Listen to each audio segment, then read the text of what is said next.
읽겠습니다.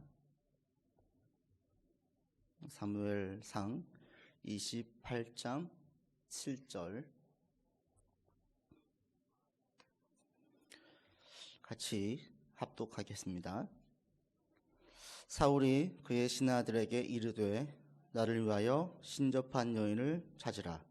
내가 그리로 가서 그에게 물으리라 하니 그의 신하들이 그에게 이르되 보소서 엔돌에 신접한 여인이 있나이다. 아멘. 금요 철야 기도회에서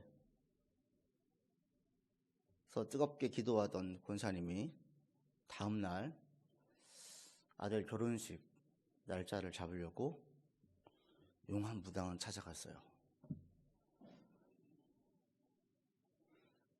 금요 철야에 참석한 안수 집사님이 열심히 뜨겁게 기도하고 다음날 자기가 새로 시작한 사업이 잘 될지 여부를 알고 싶어서 용하단 무당을 찾아갔어요.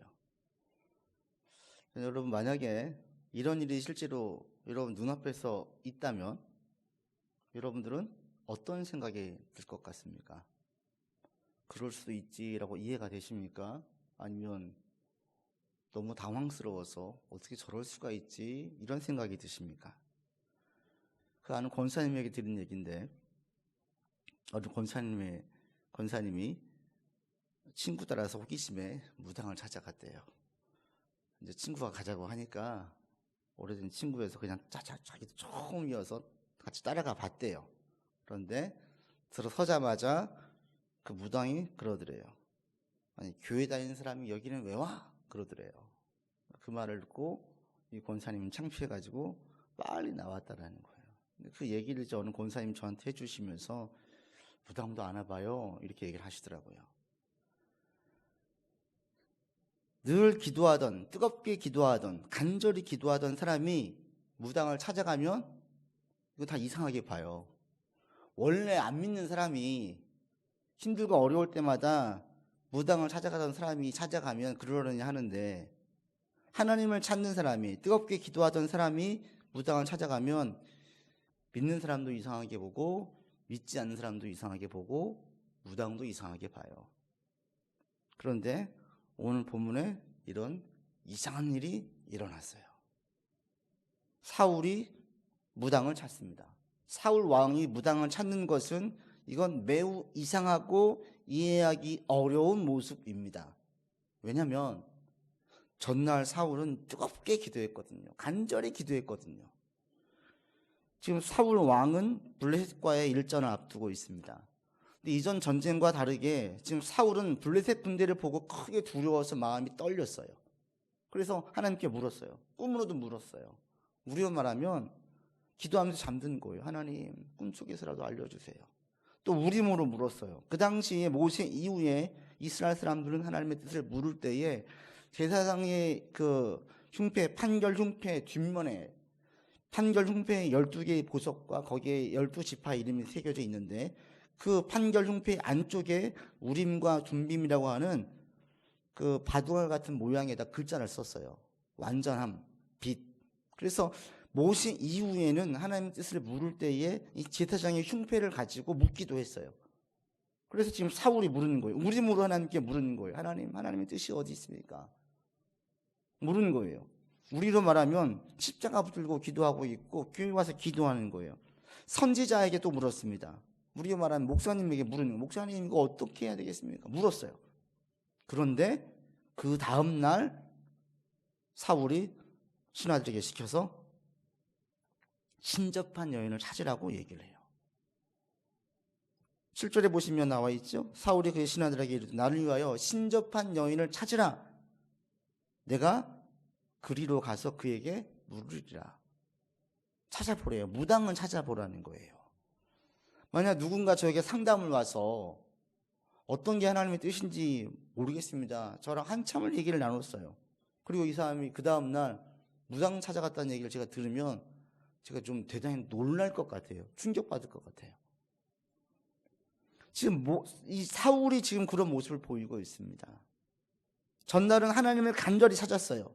하나님께 뜻을 구했어요. 그런데 다음날 어찌된 일인지 하나님과는 전혀 상극이라고 할 수 있는 이 귀신의 앞잡이라고 할 수 있는 무당을 찾아가서 뜻을 구하라고 이야기를 합니다.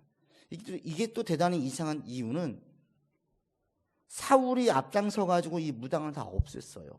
여러분 3절에 보십시오. 사무엘이 죽었습니다. 온 이스라엘이 그를 두고 슬피 울었습니다. 그런데 그 중반 이후에 보시면 사울은 신접한 자와 박수, 남자 무당과 여자 무당을 다 쫓아냈어요. 자기가 왕이 된 다음에 통치를 할 때에 이 나라에 있어서는 안 된 사람들, 이 나라에 악한 일을 꾸밀 사람들을 내쳤는데 그게 바로 무당이라고 사울이 명명하고 다 내보냈어요. 자신이 지금까지 살아왔던 원칙, 방식, 옳게 보았던 모든 것들과 반대되는 모습을 지금 사울이 보이고 있습니다. 이게 이상한 거예요. 우리가 이 무당을 찾아간 사울을 볼 때 이걸 어떻게 이해해야 되고 여기에서 알 수 있는 영적인 메시지가 무엇인지 여러분 이번 주와 다음 주에 걸쳐서 함께 나눠보겠습니다. 첫 번째, 무당을 찾아가는 사울을 볼 때 우리가 확실하게 알 수 있는 것은 뭐냐면 사울은 지금 하나님께 기도드린 것이 아니었다라는 거예요. 사울은 기도를 드리고 있는 것처럼 보이지만 기도하는 것은 아니었어요. 기도는 가장 쉬운 정의로 기도는 뭡니까? 하나님과 대화입니다. 대화라는 것은 크게 두 가지의 특징이 있습니다. 한 가지는 대화는 주고받는 거예요. 일방적으로 나 혼자 다 말하는 것은 대화가 아니죠. 이것은 훈화예요, 훈계예요, 강의예요. 대화는 주고받는 거예요. 또 한 가지 특징은 모든 대화에는 목적이 있어요. 목적이 없는 대화가 없습니다. 다 목적이 있어요. 이거에 근거해 볼 때 사울은 첫 번째 주고받고 있습니까? 아니요. 철저하게 자기 얘기만 해요. 자기 얘기만 다 해놓고 그 다음에 끝이었어요. 바른 기도, 올바른 기도는 자기 얘기만 하는 것이 아니라 하나님의 의견을 받는 기도예요. 시편에 보면은 많은 기도문들이 있습니다. 모든 기도문의 공통점이 뭔지 아십니까? 시편에 있는 모든 기도문들은 처음에 다 자기 생각과 자기 느낌으로 기도가 시작되어져요. 사방이 우겨쌈을 당하였습니다. 많은 원수들이 저를 죽이려고 합니다. 제가 지금 공고에 비참한 상황에 빠져 있습니다. 시편의 기도문은 자기의 삶에 대해서 경험 가운데 자기의 생각과 자기의 느낌들을 막 토로해요. 그런데 그 기도문의 중간쯤 오면은 이 시편의 저자가 하나님의 속성을 묵상해요. 하나님이 공의로우신 분이십니다. 하나님은 자비로우신 분이십니다. 하나님의 속성을 묵상해요. 그동안 하나님께서 저를 사랑해 주셨고 지켜주셨습니다. 그러면서 자기 삶에 대한 재해석이 있어요. 그리고 기도를 마칠 때에는 감사와 하나님에 대한 선포로 기도가 마쳐지는 것을 볼 수 있습니다. 자기 생각으로 기도를 시작을 했다가 자기 생각에 갇혀서 기도가 끝나지 않고 그 생각이 바뀌어진다는 거예요. 이게 하나님과 대화를 주고받는 겁니다. 주님도 제자들에게 기도문을 가르쳐 주실 때에 똑같은 말씀을 하셨습니다.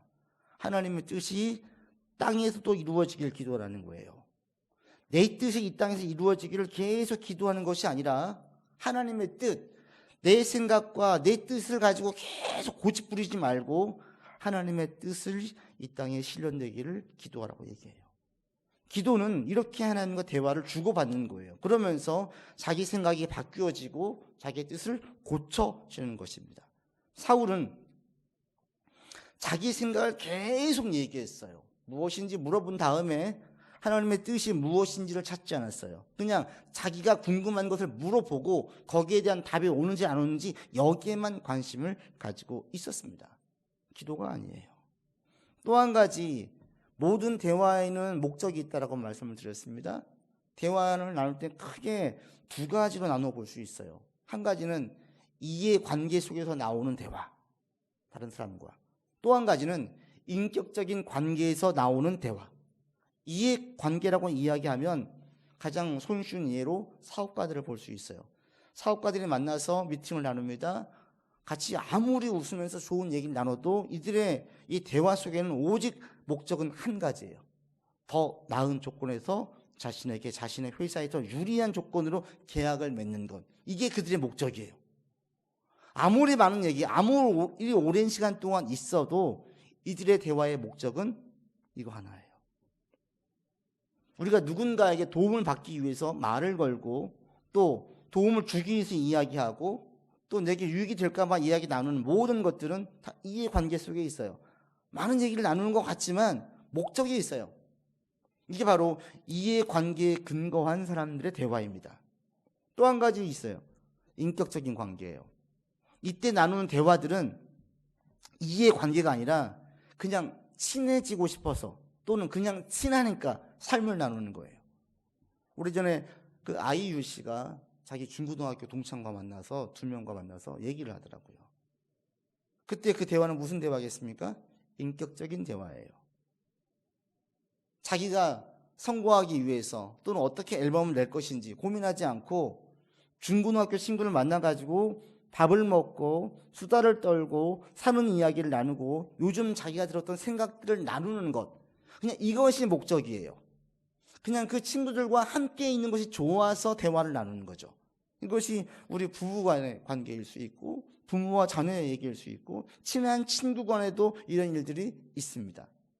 그럼 기도는 대화라고 얘기했는데 하나님과 우리와의 관계는 이해관계 속에 있는 대화가 되어야 됩니까? 인격적인 관계에서 있어야 되는 대화가 되어야 합니까? 하나님은 우리와 인격적인 관계를 맺고 싶어 하십니다. 왜? 우리 부모와 똑같아요. 우리 부모는 우리와 인격적인 관계를 맺고 싶어 하지 나의 자녀들이 이해관계 속에서 나에게 이야기하는 것을 원치 않아요. 모든 부모는 똑같습니다. 성경은 줄곧 이야기합니다. 인간은 하나님에게서 나왔다. 인간은 하나님의 형상을 입었다. 그래서 하나님은 우리 속에 들어오기를 원하십니다. 예수님도 마찬가지입니다. 우리 안에 들어오시기를 원하세요. 우리 속 깊은 곳에 들어와서 우리와 인격적인 교제를 나누기를 원하시지 내가 뭐 줄까? 이해관계 속에 있지 않으시다라는 거예요. 이게 하나님이에요. 그럼 사울은요? 하나님과 대화를 나눌 때에 이해관계 속에서 대화하고 있습니까? 인격적인 관계 속에서 대화하고 있습니까? 이해관계 속에서 대화를 하고 있어요. 사울은 하나님을 자기의 신으로 따를 마음이 없어요. 하나님과 좋은 관계, 또 관계 개선을 위해서 친밀한 관계를 맺고 싶은 마음이 사울은 애초에 없어요. 하나님과 친밀한 관계를 맺고 싶었다면 사울이 제일 먼저 할 일은 회개였습니다. 하나님, 제가 이러이러한 잘못을 범했습니다. 여호와의 말씀을 따르지 않았습니다. 라는 기도가 먼저 선행되어야 돼요. 그런데 사울은 하나님과 좋은 관계 맺는 것에 관심이 없었어요. 사울의 관심은 오직 하나. 지금 불안해 죽겠는데 이 블레셋과의 싸움을 앞두고 있는 상황 가운데에서 이 전쟁의 결론이 어떻게 날지 오직 이게 궁금했어요. 그래서 하나님께 물을 때 이것만 물은 거예요. 관계 필요 없습니다. 내가 지금 이것이 궁금한데 이것이 무엇입니까? 정답을 알려주세요. 오직 이것뿐이에요. 하나님께 도움을 구하는 것, 간구하는데 이것은 철저하게 이해관계 속에서 있는 기도였어요. 그래서 이건 기도가 아니에요. 그럼 간구는 하나님께 무엇인가 도움을 구하는 기도는 이건 드리면 안 되는 것입니까? 아니요. 대단히 중요해요. 필요해요. 우리가 연약하기 때문에 우리가 이런 기도를 드려야만 됩니다. 그런데 전제가 뭐예요? 하나님과 인격적인 관계를 맺고 있는 사람들이 이런 기도를 드려야 돼요. 이건 인간관계도 마찬가지입니다.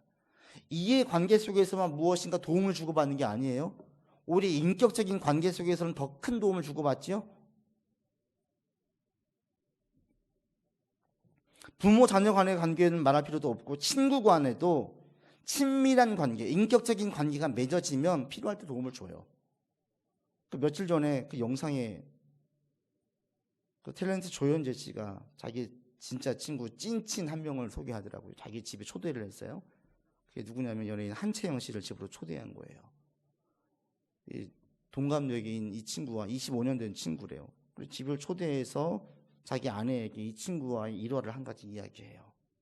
한 20년 전에 자기가 궁금했대요. 정말 자기는 친한 친구처럼 생각을 하고 있는데 저 친구도 나만큼 신뢰를 하고 있는지 궁금해서 그 친구에게 전화해가지고 부탁을 한 거예요. 채영아, 내가 지금 500만 원이 필요하다. 그 당시 500만 원 지금으로 따지면 한 5천만 원쯤 한다고 해요. 20년 전에. 이렇게 얘기를 했을 때 이 한채영 씨가 뭐라고 얘기를 했게요? 한마디 얘기하더래요. 알았어. 계좌 보내. 그러더래요. 자기는 장난으로, 그러니까 무슨 마음인지 모르겠어요. 테스트일 수도 있고 궁금할 수도 있고 얼마나 나를 신뢰할지일 수도 있고 해서 던졌는데 그 친구가 어디에 쓰려고, 왜, 언제 갚을 건데 하나도 묻지 않고 그냥 계좌 보내 그러더래요.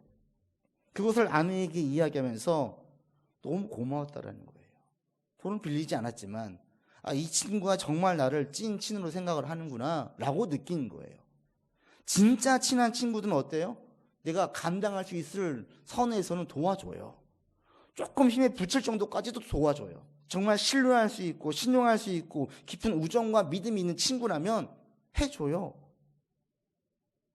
물질이 아니어도 도움을 줄 수 있다면 정말 내가 기쁜 마음으로 도와줘요. 이제 친한 친구 간에서 맺어지는, 친밀한 관계에서 맺어지는 도움을 주고받는 관계예요. 하나님은 우리 아버지이십니다.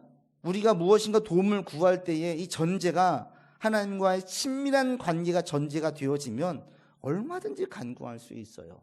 예수를 구주로 고백을 하고 하나님을 아버지로 모셔서 하나님과 인격적인 관계로 고백을 하면 그때 드려지는 모든 기도, 그때 도움을 구하는 모든 도움은 하나님 기뻐하세요. 여러분 생각을 해보십시오. 인간관계에서도 누군가 나에게 대단히 살갑게 대해요. 대단히 친하게 나한테 대해줘요. 그래서 저 친구가 정말 나하고 친해지고 싶은가 보다라고 생각을 했어요.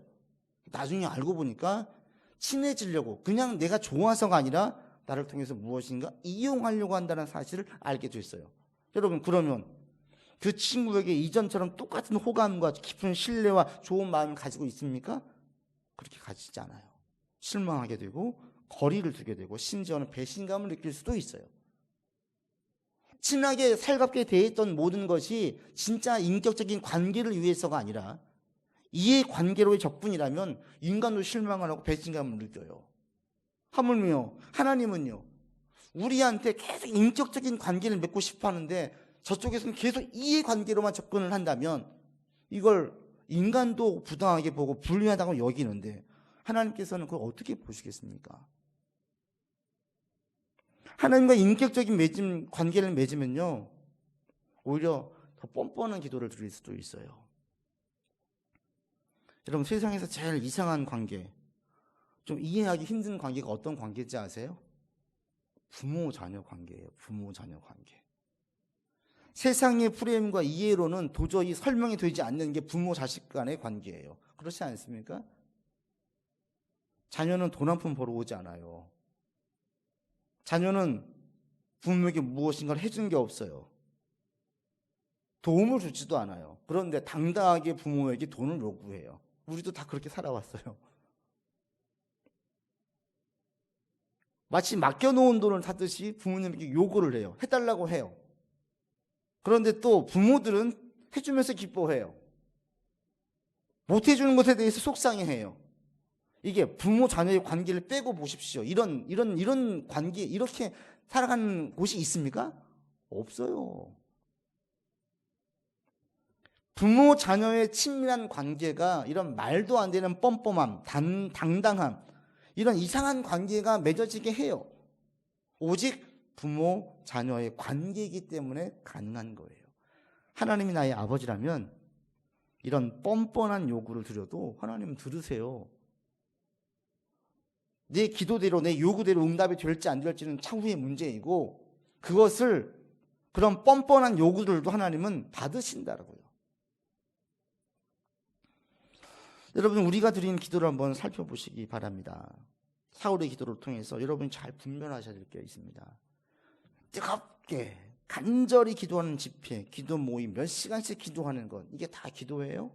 아니라는 거예요. 여러분들은 진정한 기도로 나아갈 수 있기를 바랍니다. 뜨겁게 기도하는 자리에서 간절히 하나님과 깊은 대화를 나누는 분도 있지만 어떤 분들은 자기 말만 해요. 자기 말만 실컷 하고 끝내요. 끝까지 자기 생각만 고집을 부려요. 내가 이거 딱 꽂혔으니까 이걸 꼭 해주셔야 돼요. 계속 이런저런 이유를 들면서 해주셔야만 되는 당위성을 계속 설명을 하면서 때만 써요. 자기 것만 이야기해요. 그리고 기도 끝나면 그냥 와버려요. 내 얘기 다 했어요. 하나님께서 얘기를 딱 하시려고 하는데 그냥 확 와버리는 거예요. 하나님 입장에서 얼마나 당황하시겠어요. 그게 대화입니까? 아니라는 거죠.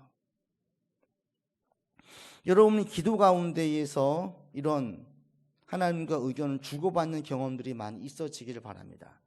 내가 기도를 시작할 때는 이것밖에 안 보였어요. 이것이 반드시 이루어져야만 해요. 그래서 간절히 기도했어요. 그런데 기도하다 보니까 다른 길도 보여요. 이것이 절대로 중요하다고 생각을 했었는데 기도하다 보니까 이것이 갑자기 절대가 아니라 상대로 보이게 되어져요. 때로는 좀 안 돼도 괜찮겠다라는 생각까지 들어요. 이게 뭐예요? 나의 생각이 바뀌어지는 거예요. 이게 올바른 기도예요. 기도하면서 하나님과 대화가 주고받는다는 것이 이런 부분입니다. 직접적으로 말씀해 주신 경우도 드물게 있습니다. 많은 경우는 직접 말씀해 주시지 않습니다. 성경을 통해서 우리를 깨우쳐 주시고 우리의 생각을 고쳐주시고 우리의 사고의 폭이 넓어지게 만드셔요. 그래서 깨우쳐 주십니다. 일방적으로 여러분 생각을 말하는 것이 기도가 아님을 깨닫으시고 하나님과 주고받는 대화가 여러분에게 있어지기를 바랍니다. 또 하나 하나님은 우리에게 인격적인 관계를 맺고 싶어 하신다는 거예요. 친밀한 관계. 무엇이 필요할 때만 드리는 기도, 하나님을 아버지로 진실로 고백을 하면 들으세요. 그런데 모든 부모, 또 친구들도 마찬가지잖아요. 친한 친구를 여겼는데 꼭 자기 필요할 때만 전화하면 여전히 어릴 때부터 같이 자라왔기 때문에 신뢰가 있지만 좀 서운하잖아요. 인간관계도 필요할 때만 전화해가지고 도와달라고 이야기하면 여전히 자기는 그 친구에 대해 좋은 마음이 있어서 도와주지만 그럼에도 서운함이 있듯이 하나님께 기도할 때 하나님 매번 달라고만 기도를 해본다면 하나님도 마냥 좋으시겠어요? 간구, 도움 구하는 것은 기도의 일부예요. 전부가 아니에요. 진짜 하나님이 원하시는 것은 우리와의 친밀함입니다. 하나님과 친해지고 깊은 관계를 맺을 수 있는 가장 좋은 도구가 뭐냐면 기도예요. 대화예요. 하나님과 친밀함 가운데 친밀함이 나누어지는 기도를 드리잖아요. 이거 자체가 유익입니다. 기도가 우리 가운데 특권이라는 것을 알게 되어지고요. 이게 즐거워요. 기도가 즐거워요. 그리고 기도가 깊어지면 깊어질수록 친해지면 친해질수록 하나님을 닮아가요. 점점 하나님의 뜻을 밝히 알게 되어집니다. 그리고 이전보다 지혜롭게 더 지혜로운 선택을 할 수 있게 됩니다. 이게 기도의 유익이에요. 이게 친밀함이에요. 여러분이 하나님을 아버지로 고백을 하고 예수를 구주로 나의 구원자로 나의 주인으로 모신다면 여러분의 기도는 다 들으십니다. 믿으십니까? 다 들으세요.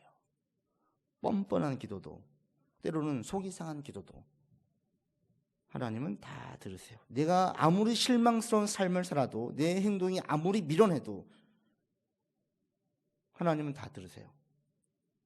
지금 내 기도가 응답되지 않아도 듣지 않으시는 것이 아닙니다. 다 듣고 계시는 거예요. 그리고 이런 인격적인 관계, 친밀한 관계를 맺는 분들은 사울처럼 떠나지 않아요. 이거 해주세요. 막 때를 썼는데 안 해주잖아요. 떠나지 않아요. 그럼 어떻게 해요? 하나님께 또 원망해요. 하나님 어떻게 이럴 수가 있어요? 내 아버지가 어떻게 나한테 이럴 수가 있어요? 원망은 할 수 있어요. 대체 이게 무슨 뜻이 있습니까? 아직 모르겠어요. 서운할 수는 있어요. 그런데 하나님과의 친밀한 관계, 인격적인 관계를 맺고 있다 보니 떠날 생각은 안 해요. 누가 떠납니까? 하나님과 이해관계로 맺어져 있는 사람들이 떠나요. 사울은 하나님께 기도드리는 것이 아니었어요. 또 하나 사울이 무당을 찾아가는 것을 통해서 알 수 있는 것이 또 하나 있는데 그게 뭐냐면 사울은 자신에게 이익이 될 때만 하나님을 따랐다는 것을 알 수 있어요. 자신한테 이익이 되지 않자 아주 그냥 헌신 버리듯이 그냥 냉정하게 돌아섰어요. 하나님이 도움 될 때만 따라왔던 거예요. 나한테 대단히 살갑게 되고 있던 사람이 어느 순간 찬바람이 불어요. 쌩쌩 불어요. 왜? 자기한테 도움될 것 같으니까 그렇게 살갑게 굴었었는데 이제 저 사람이 더 이상 내게 도움될 것 같지 않자 그냥 확 돌아서는 사람들 있잖아요. 지금 사울이 그런 사람인 거예요. 더 이상 하나님이 자신한테 도움되어지지 않자, 지금 내가 알고 싶은 이 답을 주지 않자 사울은 그냥 확 돌아섭니다. 그리고 자신의 궁금함에 답을 줄, 자신의 불안함을 잠재워주고 달래줄 다른 신을 찾습니다. 그게 바로 뭐예요? 무당이에요. 무당도 직접 답을 주니까 찾아가는 거예요. 사울은 옳은 길, 절대의 신, 진리를 따를 마음이 전혀 없었어요. 오직 자신한테 이익이 될 존재만을 찾았습니다. 그게 앞서 말씀드린 관계에서 똑같이 드러나잖아요. 하나님을 이해관계로만 보니까 이익이 될 때만 따를 수밖에 없겠죠. 인격적인 관계를 맺어지면 내게 이익이 되지 않아도 따르는 것을 주저하지 않아요. 여러분 부모님이 여러분에게 도움 주지 않는다고 버리는 자녀가 있습니까? 우리 폐륜하라고 이야기하죠. 있을 수 없는 일이에요. 우리 주변에도 하나님을 찾고 기도를 드리지만 그 동기가 사울과 같은 이들이 있습니다. 절대 신이 필요해서 온 게 아니에요. 진리가 무엇인지 궁금해서 온 게 아니에요. 진리에 대한 갈망이 있어서 온 게 아니에요. 영적인 공허함으로 이 공허함을 채우기 위해서 온 게 아니에요. 죽음 이후의 세계에 대해서 궁금해하다가 진지한 자기 성찰을 통해서 온 게 아니에요. 물론 이런 분들도 있어요. 그러나 더 많은 사람들은 왜 옵니까? 지금 당장 시작한 이 사업이 성공할지 물으려고 와요. 도움받으려고 와요. 내 자녀가 지금 결혼하려고 하는데 잘 살지 도움 구하려고 와요. 지금 내 아이들이 좋은 대학, 좋은 직장에 들어갈 수 있을지 도움 구하려고 와요. 막막한 나의 현실이 이게 언제까지 힘들지 그 답을 알고 싶어서 와요. 내가 지금 병이 들었는데 이 병이 나을지 도움받으려고 와요. 이것이 궁금해서 교회 오는 분들이 훨씬 많아요. 이게 나쁜 건 아닙니다. 이게 문제는 아니에요. 그럴 수 있습니다. 그러나 이 절박해서 왔는데 이 문제가 해결되지 않으면 상당수의 사람들은 하나님이 아닌 다른 존재를 찾아가기도 해요. 하나님을 의심하기도 해요. 또는 이런 하나님에 대해서 열심을 냈던 사람들이 금방 그 열심이 식기도 해요. 어려움과 시련이 오자 견디지 못하고 예배를 박차고 나가는 사람도 많습니다. 많은 사람들은 진짜 신이 필요한 게 아니라 지금 자신의 필요를 채워줄 존재가 필요한 거예요. 신이 아니어도 괜찮아요. 심지어 인간도 괜찮아요. 물질도 괜찮아요. 그러면 이전에는 자기를 도와줄 존재가 하나님이라고 생각해서 왔던 그 열심과 그 수고와 노력들이 다른 곳으로 다 쏠려지게 되어져요. 나의 불안을 잠재울 수만 있다면 누구라도 무엇이라도 쫓아가게 돼요. 사울이 그런 자였습니다. 여러분은 그런 사람이 되지 않기를 간절히 부탁을 드립니다. 그래서 교회에서 예배를 드릴 때 우리에게 정말 물을 게 뭐예요? 하나님이 진짜 신이십니까? 예수가 진짜 구원자이십니까? 예수님이 이 땅에 오신 육신의 입을 입고 오신 하나님이십니까? 이거에 대한 질문과 확신이에요. 나에게 지금 당장 이익이 되지 않아도 하나님을 따를 마음이 있습니까? 여기에 대해서 우리가 확실하게 확신을 가지고 나아가야 돼요. 하나님 좋으신 분이십니다. 그리고 하나님 선하신 분이십니다. 그래서 우리의 필요를 알아서 우리의 필요를 채워주시는 분입니다. 힘 주십니다. 능력 주십니다. 기쁜 마음으로 따를 수 있고 의지할 수 있습니다. 그러나 항상 좋은 분으로 느껴집니까? 항상 선한 분으로 느껴집니까? 아니에요. 항상 필요한 것을 채워주십니까? 아니에요. 그럴 때 의심이 들기도 해요. 심지어는 당장 이익이 아닌 손해와 불편과 어려움을 계속 겪을 수도 있습니다. 물론 나중에 보면 모든 게 내게 다 유익임을 깨닫게 되어져요. 그러나 그 유익임을 깨닫게 되어지기 전까지는 상당한 시간이 필요해요. 그때까지는 견뎌야 돼요. 당장에는 이익이나 유익이 없는 경우가 많습니다. 그때에도 우리가 의심하지 않고 계속 그 길을 걸어갈 수 있는 여러분들 되기를 바랍니다. 하나님은 우리가 성공시켜 주시기 때문에, 우리를 성공시켜 주시기 때문에, 나를 좋은 길로 인도해 주시기 때문에 그래서 꼭 믿는 게 아니에요. 하나님은 하나님이시기 때문에 믿는 거예요. 예수님이 우리의 구원자이기 때문에 믿는 거예요. 예수가 우리를 구원할 유일한 분심을 우리가 알고 있기 때문에 믿는 거예요. 여러분들 가운데에 이런 질문들은 계속 있으셔야 됩니다. 영적인 탐구가 있어야 돼요. 진지한 자기 성찰이 있으셔야 돼요. 인생이란 무언가? 나는 왜 사는가? 대단히 본질적인 질문이 있지만 아무도 묻지 않고 아무도 답하지 않는, 내 혼자 찾아가면 되는 이런 질문을 던지다 보니까 하나님께 나오지 않고는 견딜 수가 없는 거예요. 이런 분들은 하나님이 지금 내게 이익이 되지 않아도 따라가요. 먹고 사는 문제가 해결된다고 삶이 만족스럽지 않다는 것을 깨닫는 분들은 영적인 부분을 채워지기 위해 하나님께 와요. 예수님께 오니 정말 수고가 무거운 짐들을 내려놓게 되어지고 이 영적인 기근이, 이 갈함이 채워지는 걸 경험하게 되어지면 떠나지 않아요. 지금 성공을 하지 않아도, 지금 큰 이익이 되지 않아도 떠나지 않아요. 여러분들에게 이런 질문들과 확신이 있기를 바랍니다. 이게 제일 중요한 겁니다. 하나님은 하나님이시기 때문에 우리가 믿는 것입니다. 예수님이 우리의 구원자이기 때문에 우리가 믿고 따르는 것입니다. 여러분, 하나님을 이해관계로 접근하지 마십시오. 이해관계로. 내게 돈 더 많이 주시고 승진시켜 주시고 잘 되게 해주시는 분으로 이렇게만 보지 마십시오. 하나님은 우리 이걸 다 주기 원하시는데 그 전에 인격적인 관계를 맺고 싶어 하십니다. 이해관계로 우리와 얽혀있고 싶어 하지 않으세요. 오늘 이렇게 고백을 하며 나아가기 바랍니다. 내게 도움 줄 때만 하나님이십니까? 아니죠. 침묵하시고 삶이 꼬이고 힘들 때도 하나님은 나의 하나님이세요. 이렇게 고백하세요. 당장 이익이 되지 않아도 하나님과 깊은 인격적인 관계를 계속 맺어가시면서 하나님과 친밀한 관계를 유지하면서 신앙생활할 수 있는 여러분들 되시기를 바랍니다. 그래서 오늘 고백하십시오. 하나님이 하나님이시기 때문에 제가 믿습니다. 천지를 창조하신 하나님, 예수님께서 우리를 구원하신 분이시기 때문에 구주로 고백합니다. 저는 하나님의 자녀이니 저를 보호해 주십시오.